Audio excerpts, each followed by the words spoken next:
Good evening and welcome to tonight's council meeting. I'd like to call the meeting to order. First thing I'm going to ask for is agenda changes. Mr. Mayor, staff would just ask that the executive sessions be added to, or moved to the final portion of our agenda this evening.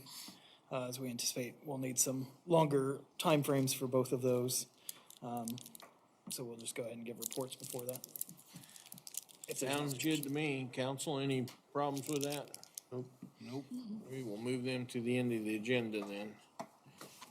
Next, I'm going to open up for public forum. If anybody's here wishing to address the council, now's the time to come forward. Seeing no movement from the gallery, I'm going to go ahead and close the public forum and ask for the approval of the consent agenda. Mr. Mayor, after reviewing this consent agenda as submitted, I would make a motion to approve it. Second. We have a motion and a second to approve the consent agenda. All in favor say aye. Aye. Opposed, same sign. Consent agenda stands as passed. Next, we'll move on to unfinished business. And item 1 is a public hearing for distressed property at 126 East 3rd. I'll open that public hearing now and ask for an update from Ethan. Thank you, Mr. Mayor. In the packet, you all had the report, and I sent that to you as well as soon as we had received that from Mr. Reckes as the property owner. That's done by MKC, one of their licensed structural engineers. So you have that. And hopefully I've had time to look over that. Then I've just passed out correspondence received today from Mr. Reckes with the meeting. I did not send this out to you at 2 o'clock when we received it, but decided to just hand it out. You can see as far as what he communicated is that he has arranged for the removal of the trees that were leaning on the roof and then is replacing a portion of the roof that was impacted by the trees. Then he has talked to us as far as reactivating the water in the building to ensure it's all in good order. And he's planning to have an exterminator come treat the conditions noted in that report and then have a contractor secure columns on that front canopy and repair a few cracks in the outdoor dry walls that were also identified by the inspector, and to have all that work accomplished on or before July 31st. So you can see kind of in that previous history that I asked, that I thought you all would want to see a formal timeline for the repairs, a budget for all those repairs, including quotes or accepted bids for the work, and then financial assurances that the work would also be completed. What you have in front of you in that email is what he sent, so that is all I have to present this evening. I'm sure you all have questions maybe for Brad of where we go to next or what options we might have, so. There are many facets to this. Are one of our executive sessions on this topic? No. Okay. Here's my big question. Is this sufficient? Like, do we actually think he's going to do what he says he's going to do and take care of the issues?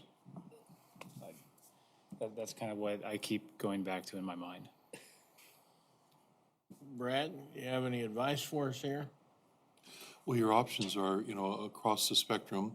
One, you can make the determination based upon what you've received, both from the inspection as well as this, and say, just not going to get it done, and make the determination that you want to proceed ahead with either some form of, you do have the ability, although it's more rarely done, remedial measures to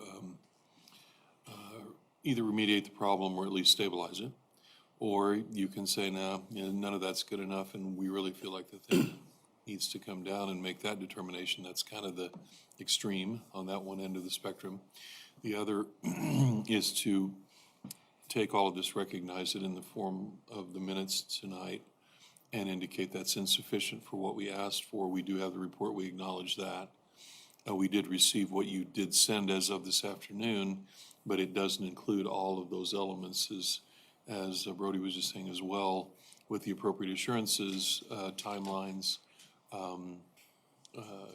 a contractor who's going to do all of this, the named artisans who are going to be involved in terms of doing the specialized work, whether it's plumbing or electrical, that kind of thing.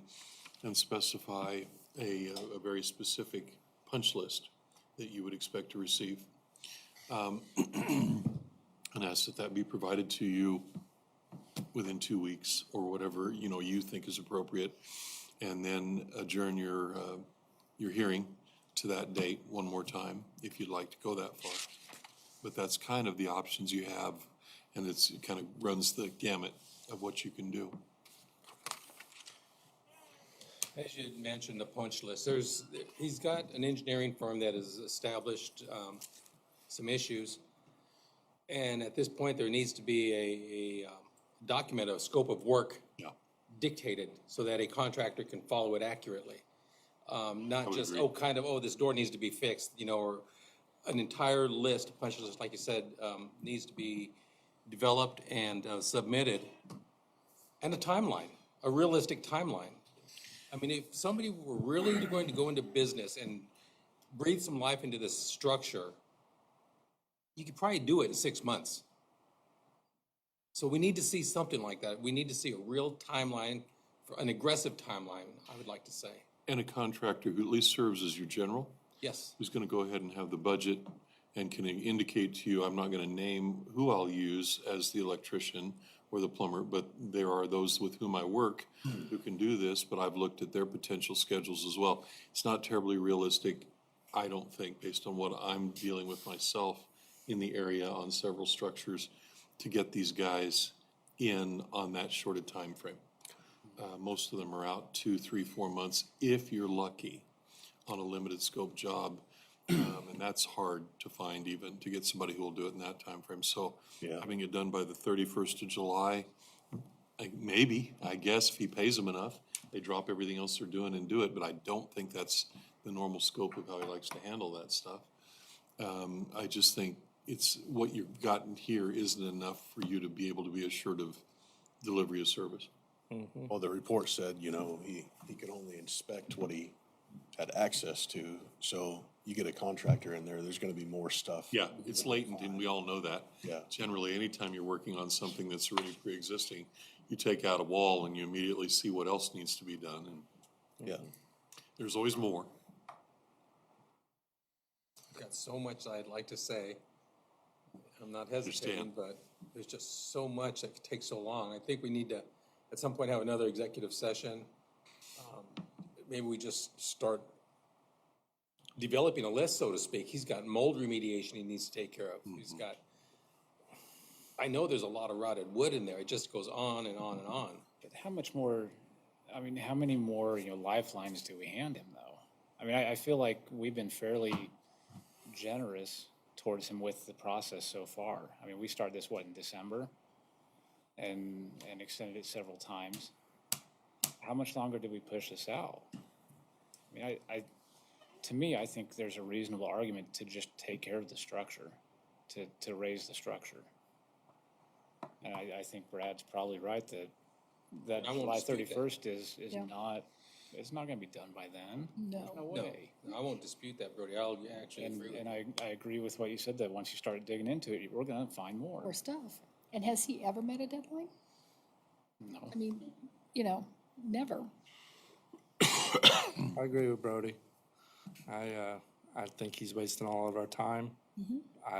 Tree removal and patching the roof doesn't go by what we have all talked about with the building that needs to be done. So I think moving forward, let's just give it to Brad and we'll get it done the other way, not fix it. It just needs to go away. That's my opinion. Do we need him? And procedurally, what we would typically do, we've kind of run this along a lot further. If the determination is made based upon what you see today, that you're really inclined to consider the resolution for demolishing the property, then I don't ever come with the assumption that that's what you're gonna do, because we obviously weren't sure what this was gonna include tonight. I bring that resolution to you, like at your next meeting. So he kind of gets to 2 weeks anyway, and then gives us the opportunity to tell him they're prepared to go forward, and they've instructed that resolution be formed and then that will be published, and we're going down that road. He still has that much time if he so chooses to bring you that sort of thing and for you to reconsider. I think before we head down that road, we probably should have an executive session to focus on risk and things like that. Is that something we want to do tonight? It's up to you, council. And I'm game for it. I'm good to add an executive session. You said 2 of them are extensive, but nonetheless, I'd like to get this going, moving forward. There's a whole, like I said, there's a whole list of things that we have to put forward to him. If he wants to save that building, he's gonna have to do a lot of things in short time, in reasonable time, I'll say. Not on his time frame. And we don't need to be wasting our time just on this one building. We got other buildings that need addressed, like, right away. So, yeah, whatever it takes to get it done tonight, that's what I'm willing to do. Do we need any formal action to add that executive session, Ethan, or can we just add it?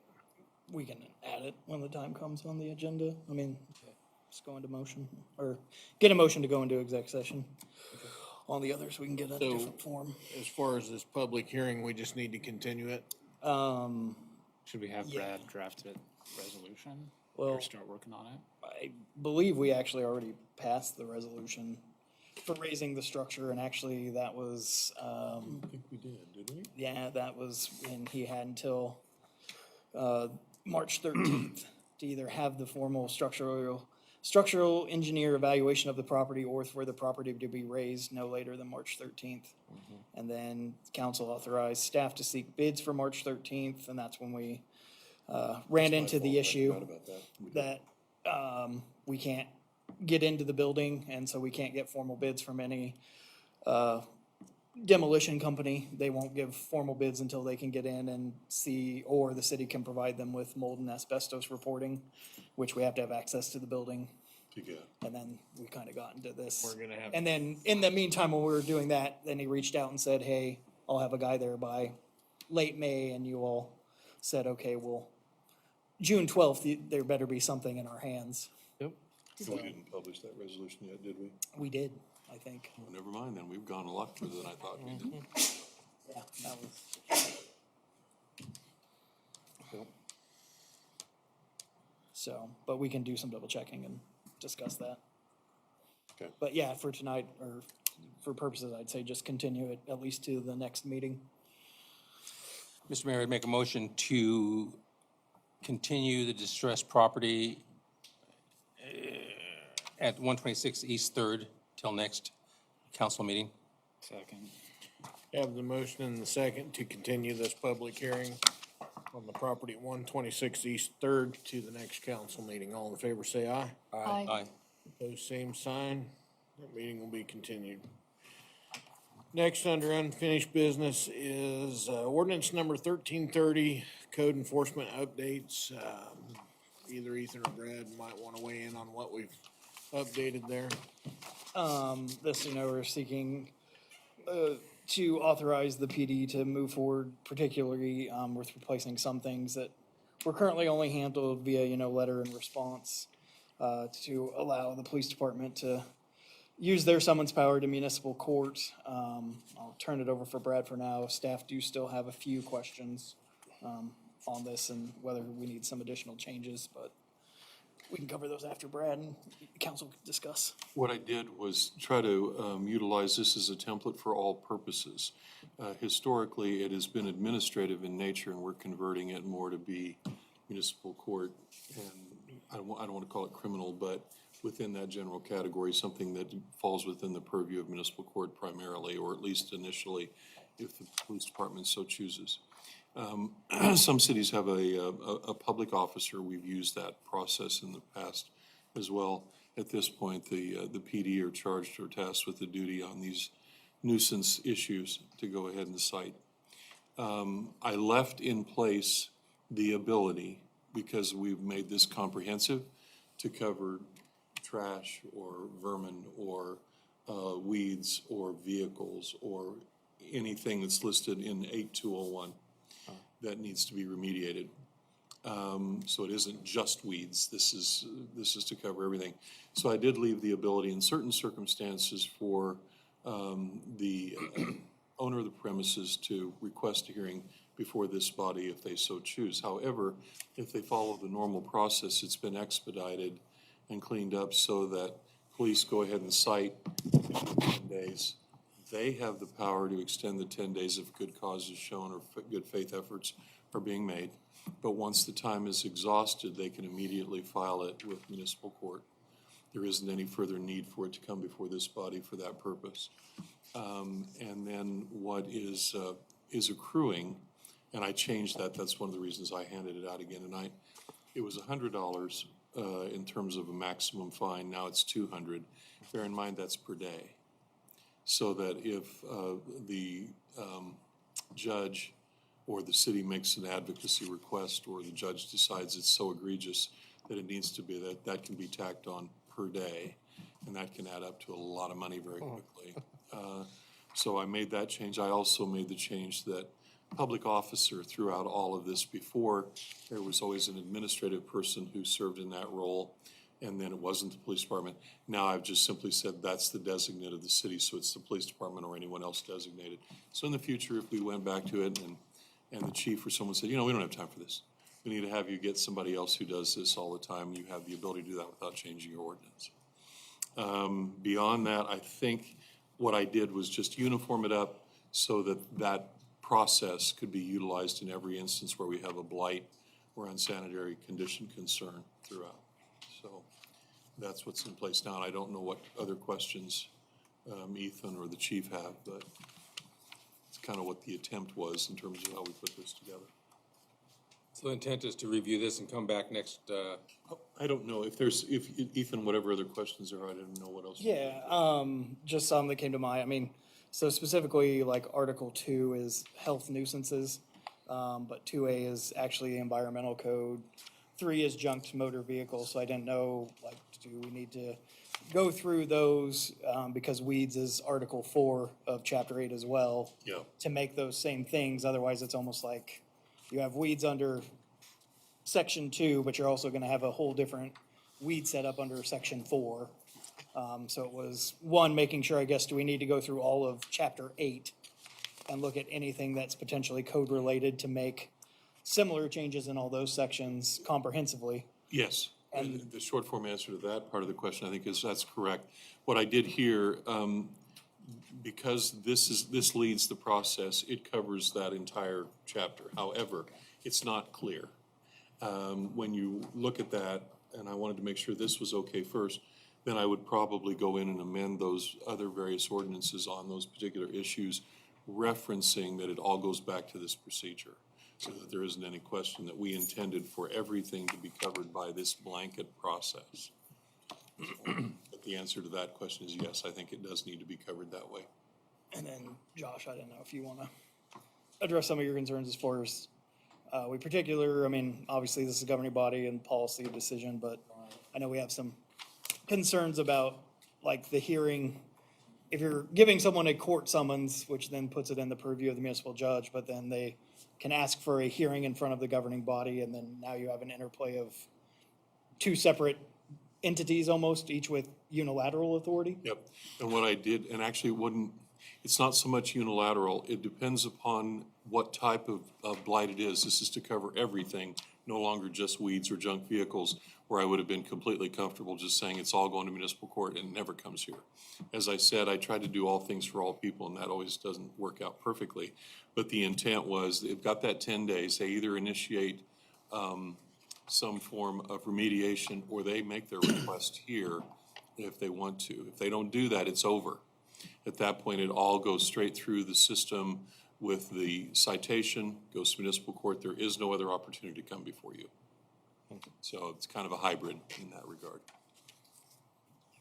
I guess a couple of things I had was on 8.203, still has, talking about the public officer shall make inquiry inspection after receiving a complaint or complaints in writing signed by two or more.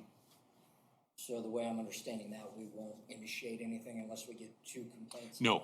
If you go through the whole thing, it also talks about the ability for the public officer, the fire chief, or the police chief can initiate at any time. And then it says law enforcement has that ability So that I address that in some of the other sections. The 8206, I did have a question on, you got on section A. You want to step closer to the mic, please, Josh? Section A, you've got about halfway through that the governing body or as a designee shall grant one or more exception or extensions of a 10-day period. I guess I'm a little you're right. opposed to shall. It should say may. Okay. I agree. Just checking there, because there are certain times where we may not want to have to give that extension. And then you kind of already talked about one of the questions I had for the hearings. Yeah, because initially we talked, this will get rid of the hearings Yeah. in most cases, if not almost all of them. And that's what the other thing that really needs to get some guidance, and particularly from staff as well as the governing body. If we want to take that out completely, it's certainly easy for me to do. I can just strike all of the opportunity for citizens to come to you with something on that 10-day requirement. Either they get it cleaned up in the 10 or with an extension 20 or whatever it may be, or they're going to municipal court, period. And we did talk about doing it that way, but since I broadened this, when I initially was talking in those terms, I had in mind, I was just dealing with things like primarily weeds, maybe junk vehicles, that kind of thing. But we went ahead, and I asked Ethan last week about, do you want this just to cover the whole gamut? And he said, yeah, all blight.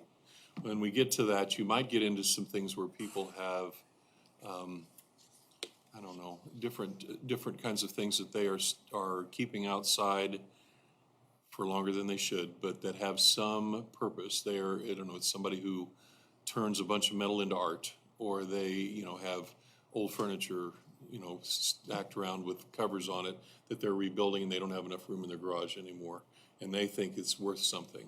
In those kinds of instances, yeah, they can make that same type of argument to the court, no problem at all.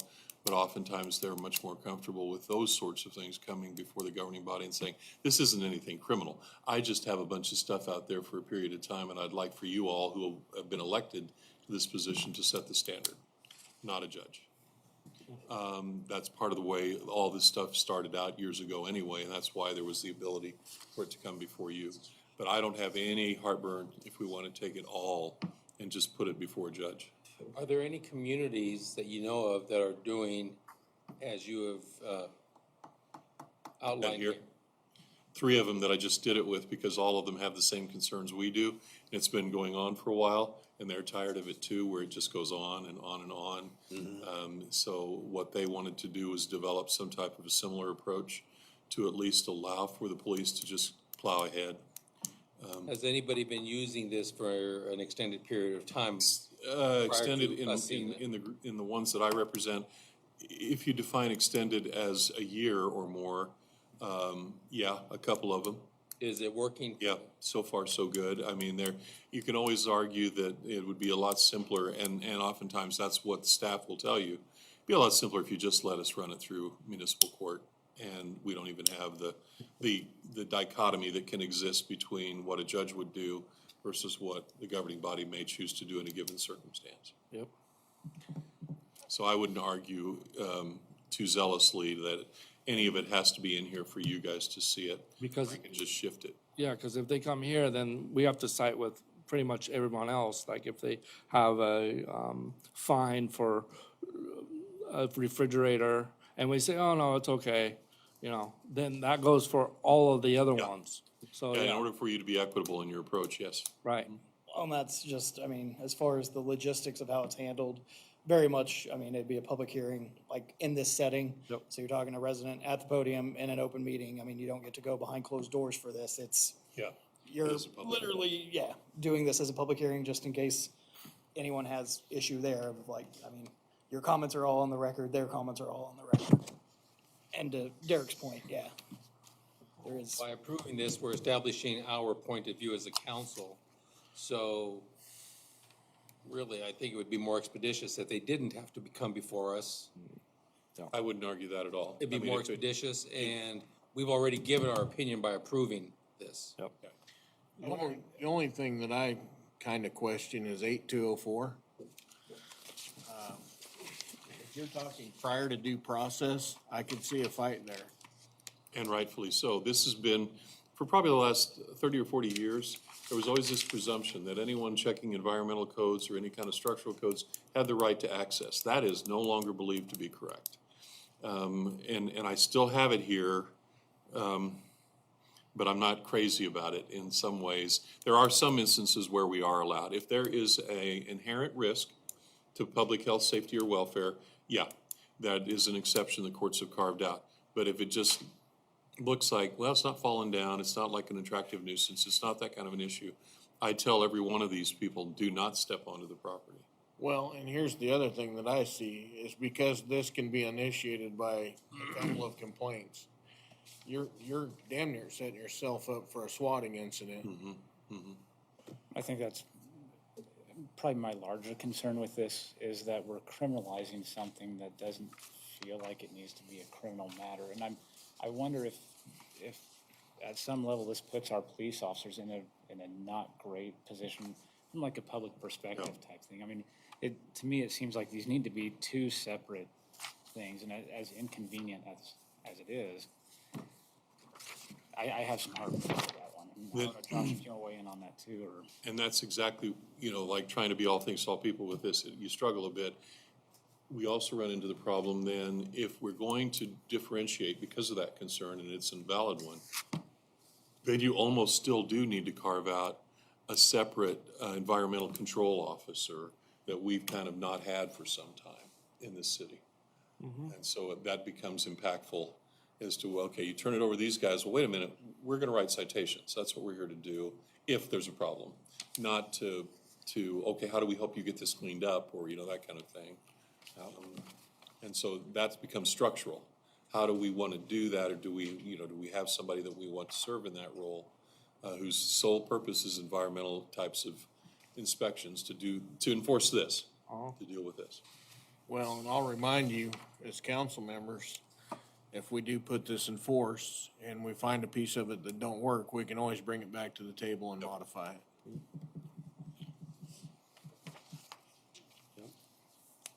Is there, from a legal standpoint, is there any difference when it comes to like Fourth Amendment stuff between a police officer and like an environmental control person? Typically, no, not the way we empower them.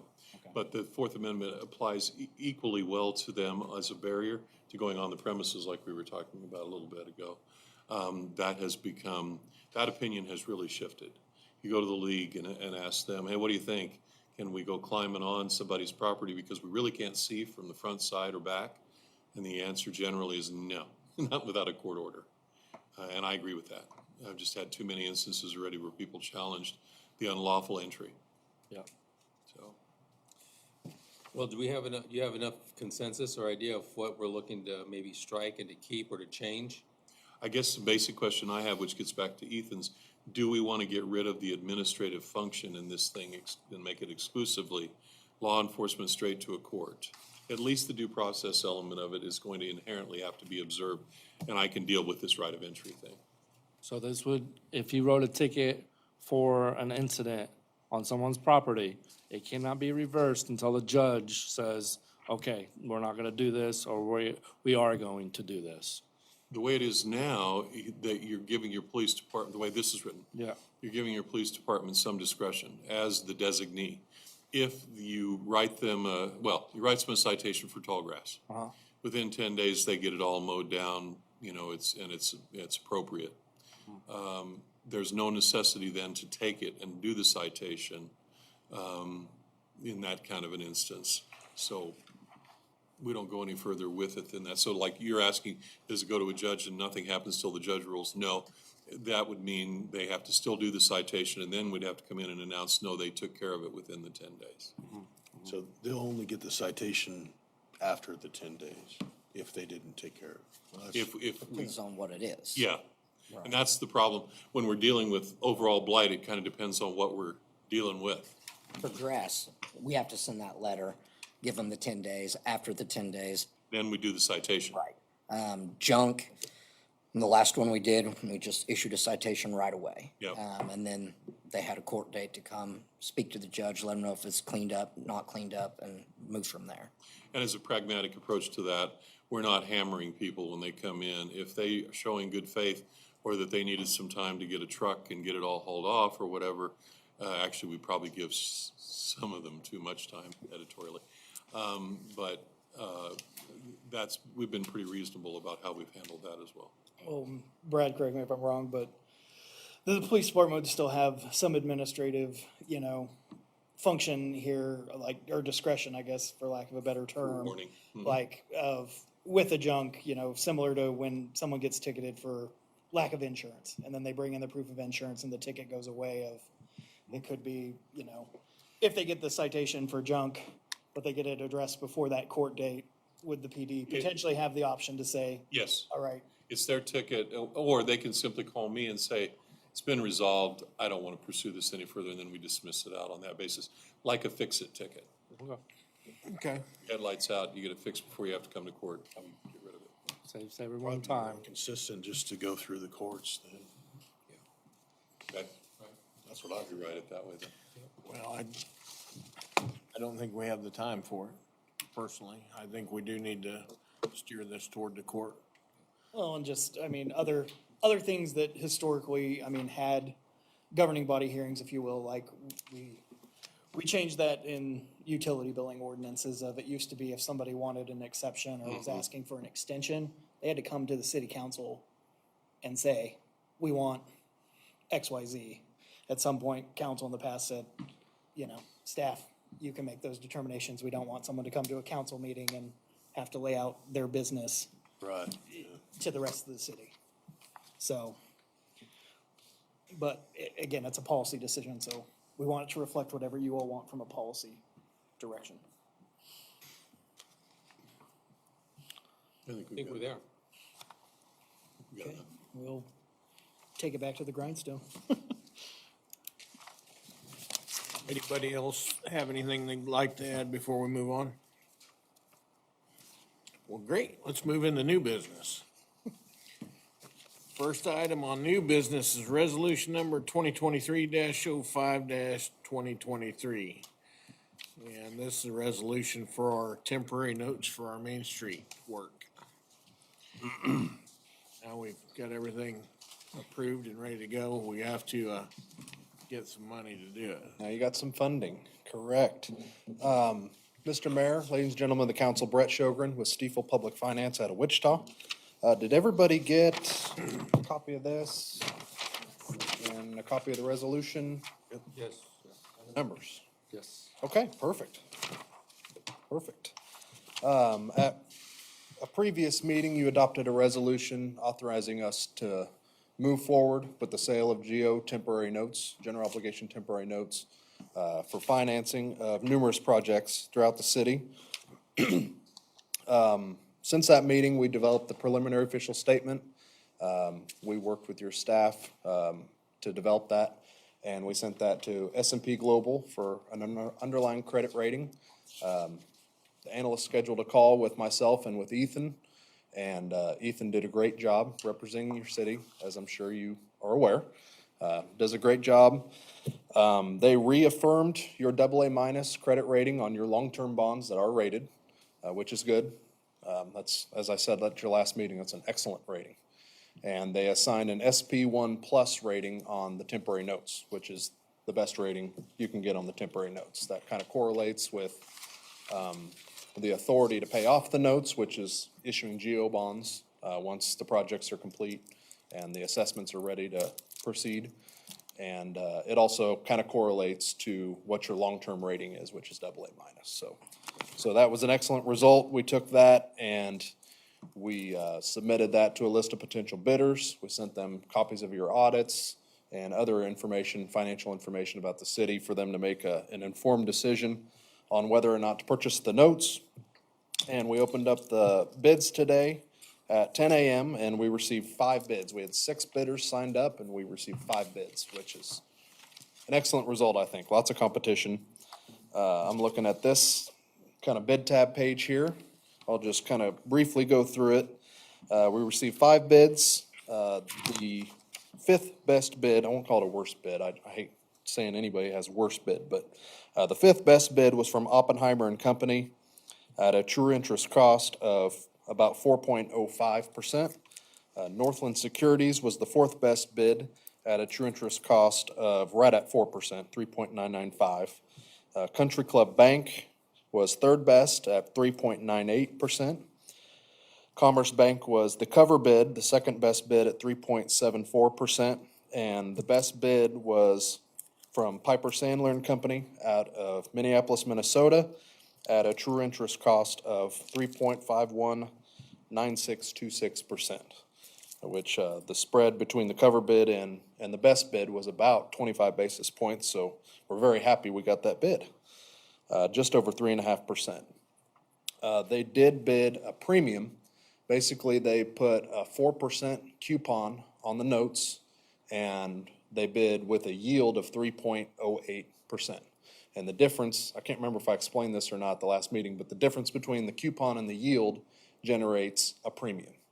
And the premium, it's kind of like points on a mortgage, only it's backwards. They're paying you a little bit extra money for a little higher interest rate. And the offset to that is you can use that premium to downsize the issue, so you pay less interest. You're paying 4% instead of 3.08%, but you're paying it on a less amount of principal. So that's the offset. And I talked to Ethan when the bids came in. I said, in this situation with other clients, sometimes they want to keep that premium as a contingency to the projects. Sometimes they want to downsize it all the way. And we thought, since a lot of your projects already have bids, that cost is already set in place, with the exception of maybe some change orders that may or may not happen. We downsized the issue by $25,000, so we kept about $15,000 of that premium, just as a little cushion, maybe for a change order or two if they come, or there's something unexpected that happens. You've got a little bit of cushion in there. If you don't end up spending it, we just pay it back with the bond issue. We use it as a source of the bond issue. So we ended up issuing $2,050,000. We put $1,816,373.61 into the project fund. We capitalized the interest to help you make the interest payments on the notes until we're ready to issue bonds and pay off the notes. And right at about $40,000 of cost of issuance and underwriter's discount. Those are like closing costs to a mortgage, if you'd compare it that way. So excellent result, we feel like. We hope you're happy with that as well. The resolution for consideration tonight was put together by your bond counsel, Triplett, Wolf, and Gerritsen. It has the results of the sale and all the details with the results of the sale that actually allows the issuance of the temporary notes. It formally awards the notes and the bid to Piper Sandler and Company, and gets us set up and allows us to get things generated for the closing, which is scheduled on July 11th, which is when you'll have funds for your projects or for reimbursement of projects that you've already paid for. And I'd be happy to stand for any questions you may have regarding the process. Yes, sir. I do have one, and this would be for our citizens' benefit.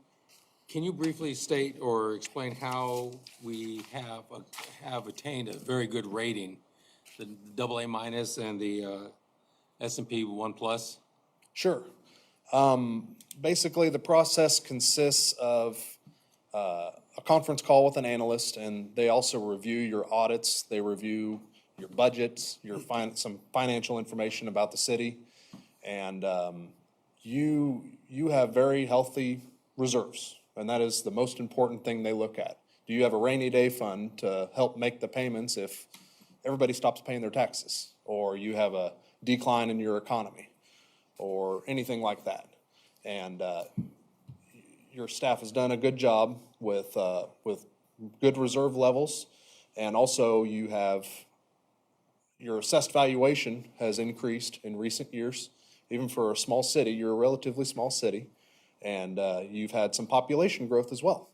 So those mixed with fund balances and positive trends in the economy result in a positive rating by the rating agencies. And like I said, the SP1+ reflects all those things I just talked about, but you also have the authority to issue GO bonds and pay off these notes, so that makes it very safe. That's why they gave you the highest rating that you can.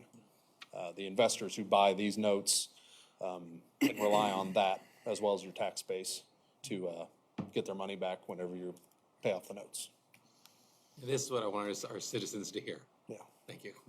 And that's, I mean, I'll say it again, in the AA category, especially for a city your size, is just amazing. Usually they're in the A category, maybe on the lower side of the A category. That's an excellent credit rating, so you should be applauded. You and your staff should be applauded. Okay, council, any other questions? We ready for a motion here? If there's no more discussion. All right, if there's no more discussion, Mr. Mayor, I'd make a motion to approve resolution number 2023-05, resolution approving for the issuance of a $2,075,000 in general obligation temporary notes. Second. Have the motion and the second to approve resolution 2023-05. All in favor, say aye. Aye. Pose same sign. That motion carries. Thank you for coming in tonight. Yes, thank you very much. Next item on the agenda is Ethan wants us to come in here and work extra, so we need to set up a work session. So when are you thinking, Ethan? Everybody will get their phones out and start looking at the calendar. Primarily, obviously going to be concerning budget. As you all probably remember from last year, with revenue neutral rate, we need to communicate that first and foremost to the county by the deadline, so need to have that discussion. Recommending either the week of June 19th or June 26th. We could even push it to that first week in July, just with it having the 4th. I figured most people would probably want to avoid that week. But those would be one of the 3 weeks. From a staff perspective, we probably won't get our information from the county to kind of tweak the budget and give you a good first draft of it. All that has to be to us by the end of this week. So would prefer the week of 26th or actually the week of July 3rd if at all possible, but we can make it work on the 19th as well. The week of the 26th is going to be horrible for me because I'll be in Chicago. I'll be gone too, I think. I'm available that week. I can do the week of the 19th. How about the 20th? Except that'd be too early for, Well, it'll just be tight, but Is that too tight for you? we can make it work. How about could we move it to the 22nd, give you a couple of days? Would that Yeah, work I'm for good. you? A couple of days would be great. I can do the 22nd. Okay. That's a Thursday. Denise, not hearing anything out of you. Or do we Pretty go much July? open. Just don't do it till the week of July 3rd. I want to take some vacation. Okay, So how does everybody feel about the 22nd, that Thursday? I'm good. I like it. Good. What time? 6, 6 or 7? 6:30, 7. I'm good with 6. I'm good with 6. Okay. You're buying lobster bread?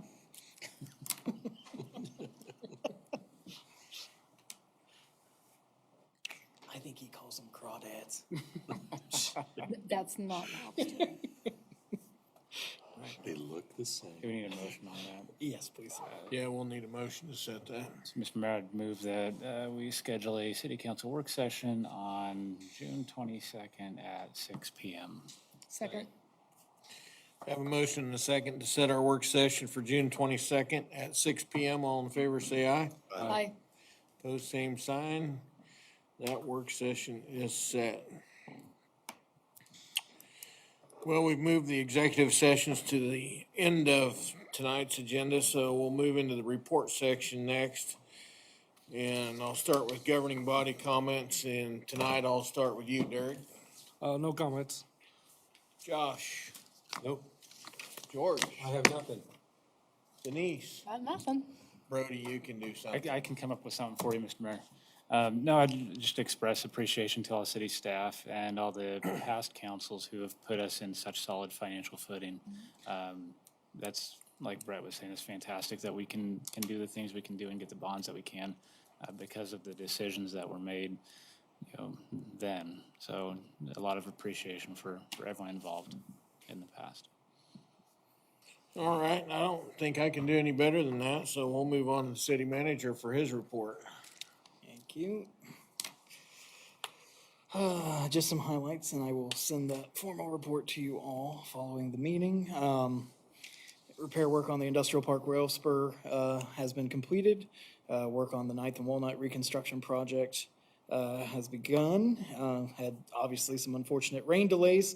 And then if you've seen, they have also started work on the Main Street extension project as well. Again, those are all more stopped as far as October 15th being the date they have to be done. So we'll see, like right now, where crews are in and out. So don't be too alarmed. The pool officially opened on May 30th, so thanks to Grant and the lifeguards and our pool managers for getting that up and running following Memorial Day. Wedgwood hosted 1A Regional Golf in May. The city was again awarded a gold star through KMIT for our work comp program and safety efforts, and that saves us 5% on our work comp premium. So just to thank you to all the staff involved with that. We did receive notification that the city was awarded a Historic Economic Asset Lifeline, or a HEAL grant application. And if you all remember, that's for the 204 Main Street property. We did that in conjunction with 208 Main LLC and Tessa Windling. And that was just over $64,000. So we're pretty excited that that grant was approved. We continue to work on the documentation for the hazard mitigation grant and the base grant. And then just a reminder that offices and facilities will be closed on Monday, June 19th. So that is all I have this evening. Okay, does anybody have any questions of Ethan's report? If not, we'll move into these executive sessions. I would entertain the motion for the first one as soon as we have it drafted over there.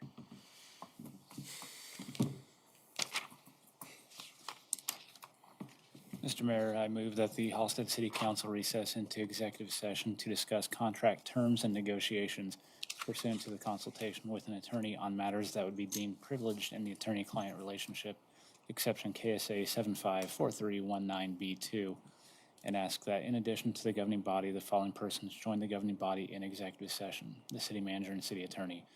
The open meeting and governing body to reconvene in the city council chambers at 8:10 p.m. Second. Have a motion and a second to enter into executive session. All in favor, say aye. Aye. Pose same sign. We will move into executive session, council.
least Casey's Okay, talking we're to me. back from our executive session. Is there any action to be taken as a result of? Hearing nothing from the council, we will entertain a motion for our next executive session. Mr. Mayor, I move that the Halstead City Council recess into executive session to discuss financial affairs of a private company pursuant to the confidential data relating to financial affairs or trade secrets of corporations, partnerships, trust, and individual proprietorships, exception KSA 754319B4, and ask that in addition to the governing body, the following persons join the governing body in executive session: the city manager and city attorney. The open meeting and governing body to reconvene in the city council chambers at 8:40 PM. Second. We have a motion and a second to enter into executive session. All in favor, say aye. Aye. Opposed, same sign. We are in.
We are back from our executive session. Is there any action to be taken as a result of?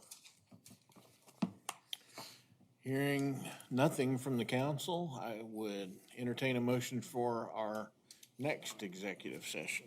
Mr. Mayor, I move that the Halstead City Council recess into executive session to discuss potential litigation pursuant to the consultation with an attorney on matters that would be deemed privileged in the attorney-client relationship, except in KSA 754319B2, and ask that in addition to the governing body, the following persons join the governing body in executive session: the city manager and city attorney.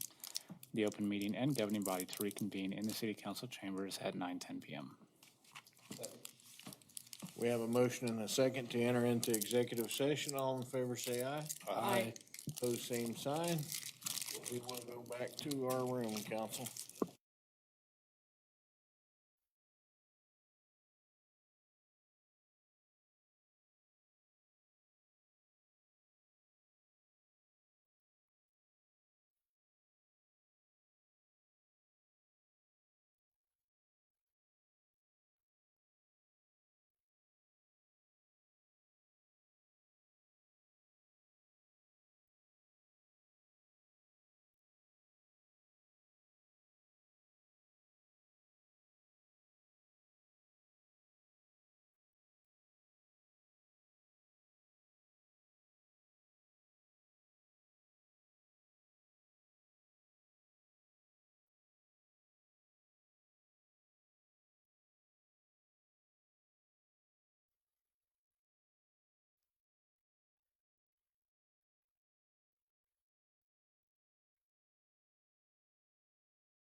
We are back from, hang on. We are back from our executive session. Is there any action to be taken as a result of? Hearing nothing from the council, that concludes our agenda this evening, and I would entertain a motion for adjournment. So move. Second. Have a motion and a second for adjournment. All in favor, say aye. Aye. Pose same sign. We are adjourned. Thank you, council.